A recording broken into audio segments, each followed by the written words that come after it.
Correcteur News TV. Correcteur News TV. Awande correction, il y a news tout.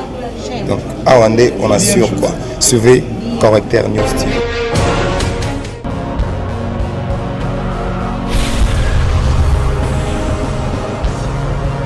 S'abonner massivement sur la Correcteur News avec Yemoko Rachou, la caramel. Check, c'est pas pareil. Yo. Wapi ndo mweki potikile mnoka libanda wana?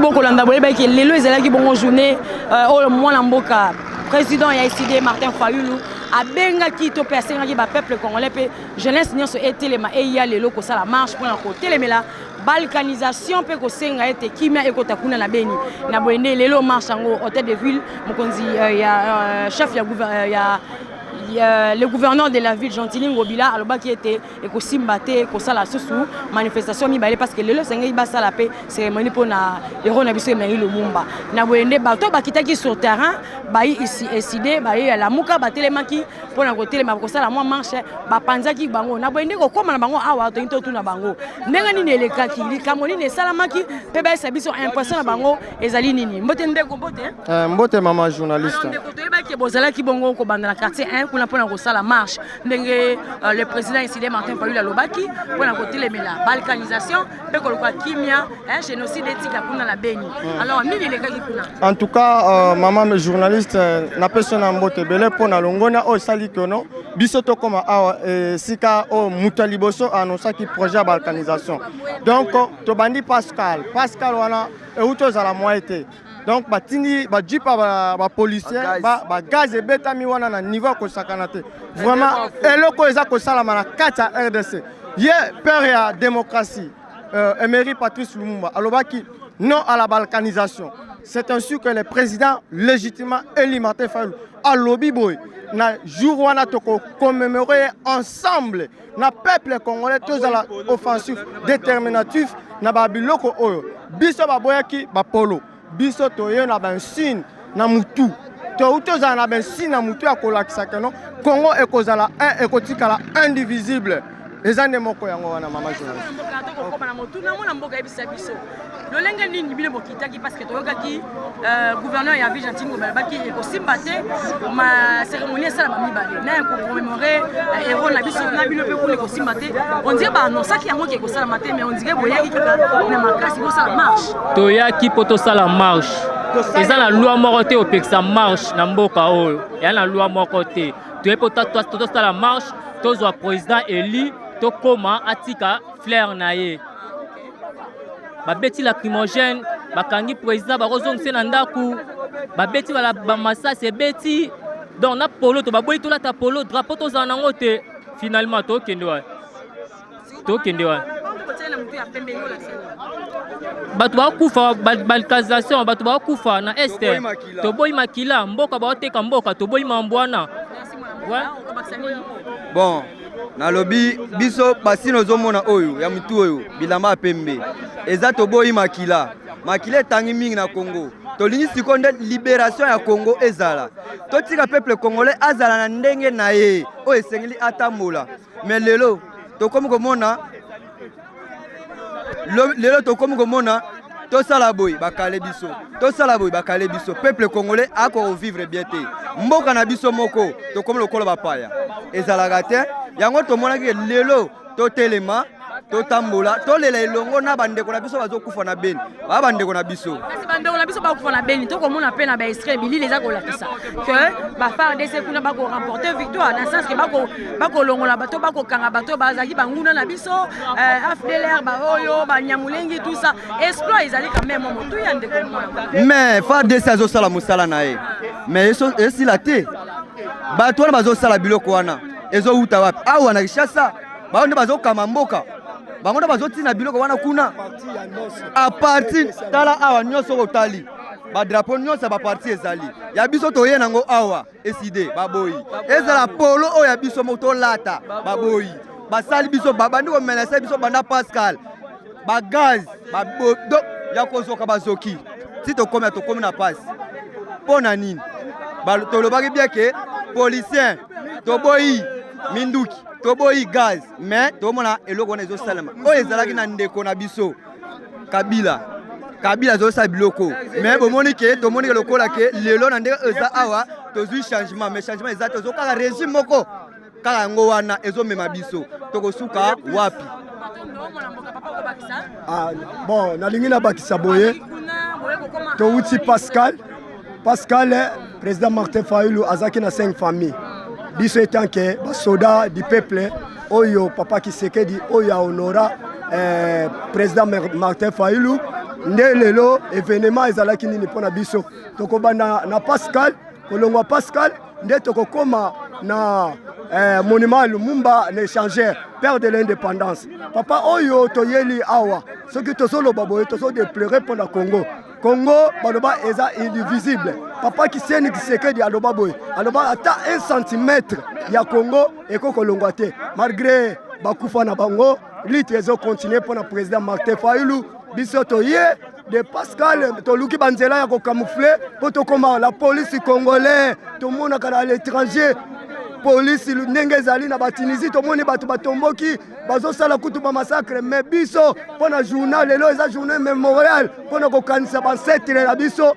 ba père de l'indépendance lokola ndakisa lobi ezaki le 16 ya Laurent Désiré Kabila jamais trahi le Congo toye lelo oyo père de l'indépendance en 1960 alobi ke Congo jamais trahi le Congo même langage et qui Kisekedi même bakizenga balobi makambo oyo toye lelo biso génération otozolanda lelo tala quand même azotoza tala souffrance congolaise omona tozotambola makolo kokende makolo makambo moko kitoko te police congolaise et c'est bakozala éduqué te balandaka police a monde te ndenge basécurisaka population na bango biso tolongwe Pascal ni kosimbelo kwa mutu et puis moral eza kaka tolongwa Pascal tokoma na échangeur pour que babeti bagage tozosenga na gouverneur de la ville lokola mesana koboma batu na Yumbi parce que aboma ba congolais lelo ayeli sous na Kinshasa pour koboma ba congolais papa Kimbuta ajouake stratégie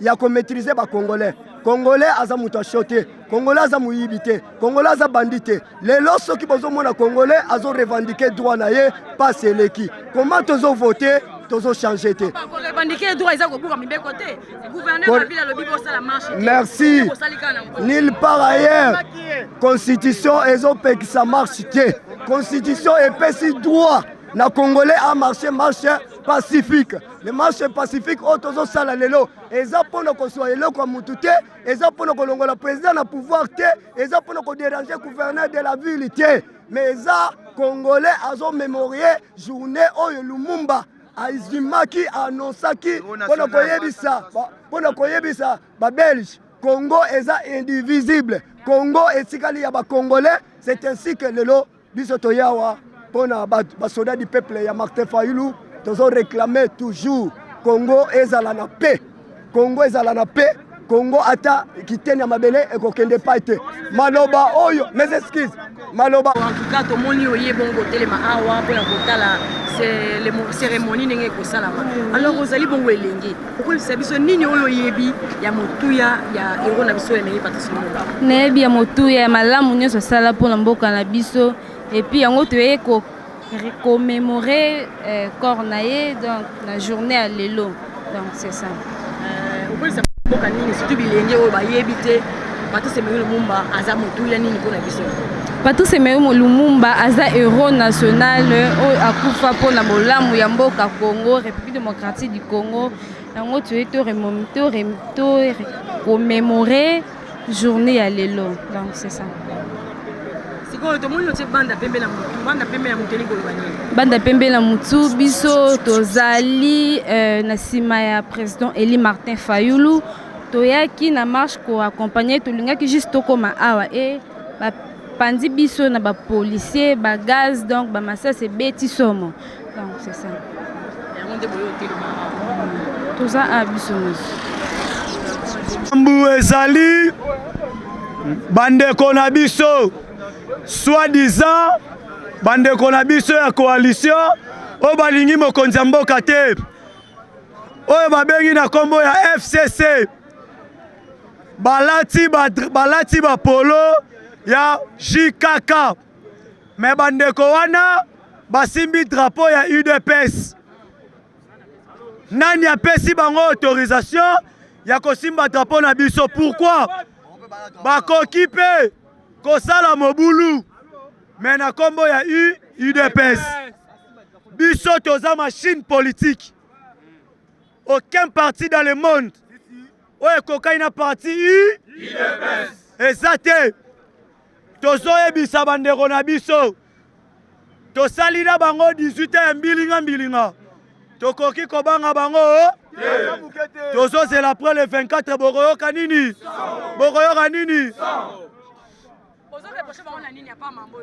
tozoreproche bango boye toza na libala papa na mama basoutenir mokonzi ya mboka soki bazokontinue na kozwa maloba ya président oyo babengi na kombo ya 520 giga Jean-Marc Kabundu wa Kabunda l'homme fort bakosala nini? Ok, message wana déjà commis.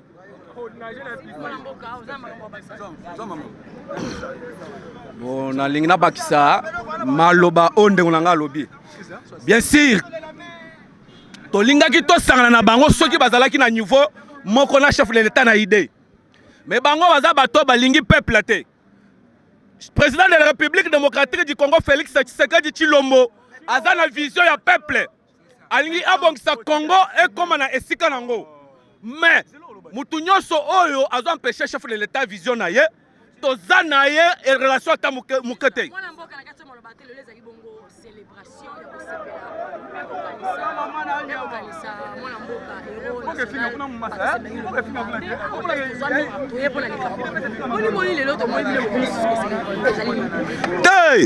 Biso toza IDPS ba combattant tozalaka partout. Tomoni mutu alati chapeau ya rouge na drapeau na polo ya PPRD. Azui drapeau ya IDPS asimi na maboko. Attaque biso ba combattant d'élite par rapport ya maloba ya Jean-Marc Kabunda 520 JK. Tokoki autoriser biloko wana te. Po toza lisu likolo ya lisu. Okoki ko sala pe des ordres na kombo ya IDPS. Nalingi na profiter muke pona soi-disant Martin Fayulu oyo alingaki asala marche na ye lelo. Nalina lobake mukolo ya lelo eza mukolo wa kosala marche te. Kotika peuple congolais na distanciation distrait peuple congolais tosi toboya. Est-ce que lelo eza mukolo wa marche? Mais soki aza mobali pona ni asali marche te. Nalingi na yebisa ke soki ayebi politique te abetelaka batu musique. Ndenga binaka wana biso pe tosepelaka esalaka pe distraction elungwa na kati ya bato abetaka biso ba musique. Oui, ezali problème no to eliawa ezali problème ya honorer héros national. Tu es honorer héros national, tu es des autres été. Mais intérêt to honorer héros national intérêt UDPS et Force du Progrès et UDPS, il faut la vigilant. Vigilant nous allons par rapport à quoi? Que le lot IDPS a des ordres, IDPS c'est des ordres. Tout le monde bata PPRD, au balati ba polo ya Kabila. Ngai ici le autant na la ya mgano, abi toi la mariage c'est. Donc son mariage c'est nini. Majorité na parlement, biso présidence, il faut tout ça ba idée, tout aider chef de l'état. Mais mariage c'est que ya relata polo ya Kabila, aussi ma drapeau IDPS, oya kana ba manifestation aucun jamais. IDPS jamais tim ko le kokufa, to ko fan de ska moté na bato Kabila balati drapeau Kabila, ba simba PPRD ba ni na Kabila, to fan de ska moto mela. So qui to raisonner ba passe au mona, ba anero to kota, ba prison to kota, aucun jamais. Bien si toi ba congolais, mais idée toi idée mon côté. Bon bana idée na bango ba dirige moko 18 ans na 18 ans de dirigeation ya mboka oyo to moni aucun jamais jeune congolais à se retrouver jeune congolais à se développer ba tiki jeune na malheur to kolinga te ka to awa to pona ignorer Lumumba izana bandi na yo olati polo ya Kabila simba drapeau PPRD to boyi des ordres biso pour to sala des ordres pour le bagabata IDPS ba yaki di progrès yaki pour sali des ordres to jamais trop ça des ordres. Ordre toroyoka na président biso ya IDPS so apesi mot d'ordre nde mot d'ordre na yende biso tokosala baaction Félix B ngula kwa biso tuna so kwa biso tuna me makolela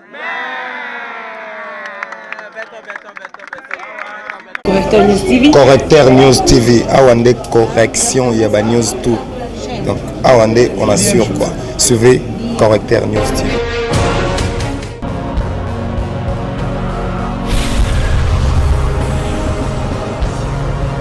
S'abonner massivement sur la Correcteur News avec Yemoko Rachou, la caramel. Check, c'est pas pareil.